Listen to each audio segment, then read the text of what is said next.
Hello everyone, wherever you are watching from. We want to look at another concept in chemistry today, and this concept still under electrolysis. The other time we've dealt with electrolysis, and if you can remember very well, I says that electrolysis is defined as a chemical decomposition brought about as a result of passage of current to a substance in solution or in molten state. While we are looking at electrolysis, we are able to look at some of the terms under electrolysis, where we mention electrolytes, we mention electrodes, we mention cathode, we mention anode, and etc. etc. But today, we want to look at Faraday laws of electrolysis.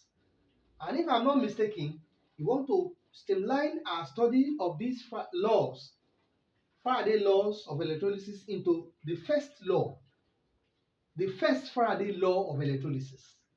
And it states that the mass of substance liberated or deposited at the electrode during electrolysis is directly proportional to the quantity of electricity passing through the electrolyte. Now, what it means is that the more the quantity of current you pass through the substance, that is the electrolyte, the higher or the more the amount of substance that will be deposited or liberated during this process.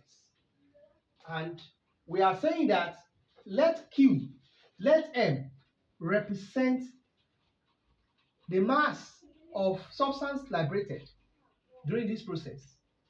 And we said is directly proportional to Q.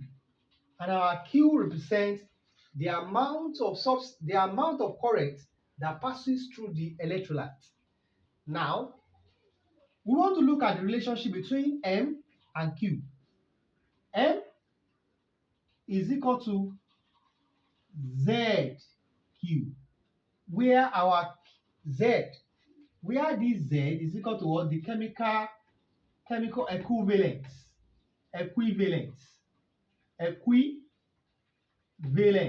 equivalence, and it is measured in gram per what? Per coulomb. And that means that Q is measured in coulombs, while our M is measured in grams. The unit for mass is in grams.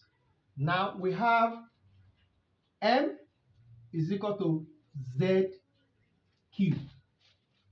Therefore, our Q will now be IT. I will be for the current, I will be for the current, and T will be for the what? For the time. Therefore, our M is equal to ZIT. Don't forget I said Z is our chemical equivalent and it is measured. The unit for this chemical equivalent is gram per coulomb. Now,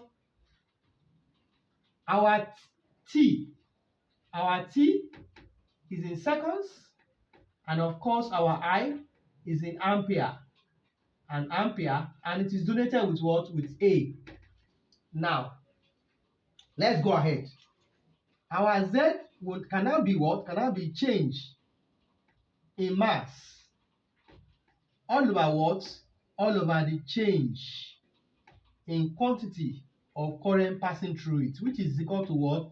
Change in mass all over what? Change in Q. Graphically, you can represent you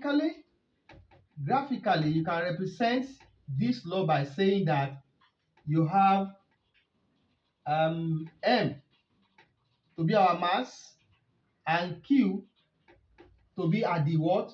At the horizontal axis. Then you have it like this. Now, if there is an increase in what?